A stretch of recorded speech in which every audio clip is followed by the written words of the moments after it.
எப்படி பண்ணுறதுன்னு பார்க்கலாம் வாங்க.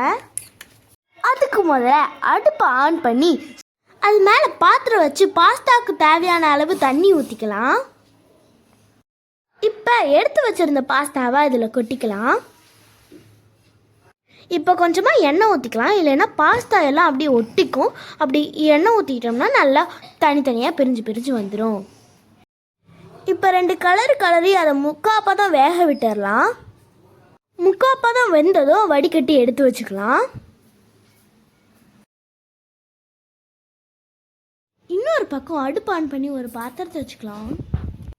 இப்போ பாத்திரத்தில் பாயசத்துக்கு தேவையான அளவு பால் ஊற்றிக்கலாம்.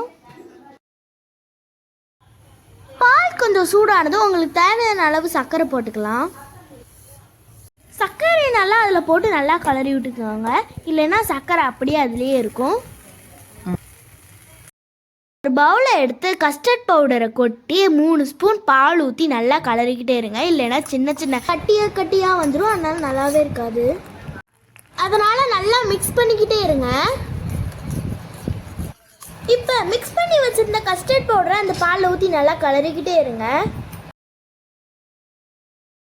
பால் நல்லா கொதிச்சு வந்ததும் வேக வச்சு எடுத்து வச்சிருந்த பாஸ்தாவை அதில் போட்டு நல்லா கலரிக்கிட்டே இருங்க. இப்போ பாலை 5 to 10 நிமிஷம் நல்லா கொதிக்க வச்சுருங்க. இப்போ அந்த பால் கொஞ்சம் கொஞ்சமாக க்ரீமியாக ஆரம்பிக்கும். இப்போ அந்த ஸ்டேஜில் இருக்கும் போது நல்லா கலரி அடுப்பு ஆஃப் பண்ணிடலாம். அதை பவுலில் ஊற்றி குடிச்சு பாருங்கள், சும்மா டேஸ்ட் அல்டிமேட்டாக இருக்கும். உங்களுக்கு தேவைன்னா ஃப்ரிட்ஜில் வச்சு கூட குடிங்க, சூப்பராக இருக்கும். Tata, bye bye, like and subscribe.